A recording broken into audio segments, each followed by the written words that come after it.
కెనడాలో దుండగులు జరిపిన కాల్పుల్లో మహబూబ్ నగర్ పట్టణానికి చెందిన జాన్ సింథియా అనే యువతి దుర్మరణం చెందింది.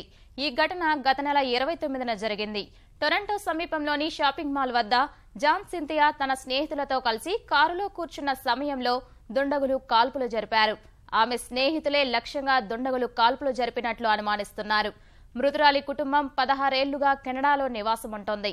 జాన్ సింథియా అక్కడే చదువుకుంటూ ఉద్యోగం చేస్తోంది. జాన్ సింథియా మృతి విషయం తెలిసి మహబూబ్ నగర్ పట్టణంలోని ఆమె బంధువులు శోకసంద్రంలో మునిగిపోయారు. ఒక షాపింగ్ మాల్ ఎల్సిడిఓ అన్న షాపింగ్ మాల్ దగ్గర వాళ్ళు పర్చేజ్ చేసి కారు ఎక్కబోయే సమయంలో ఒక వ్యక్తి ఎవరైతే దాంట్లో నలుగురిట్లో ఉండే వ్యక్తి జోసెఫ్ అనే వ్యక్తికి టార్గెట్ అయిన వాళ్ళ వైరం వల్ల ఎవరో గుర్తు తెలియని వ్యక్తులు సార్ అటాక్ చేసినట్టు తెలిసింది.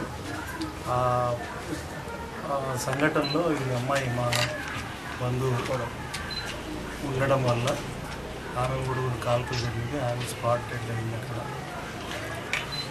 ఇంతవరకు మాకు తెలిసిన విషయాలు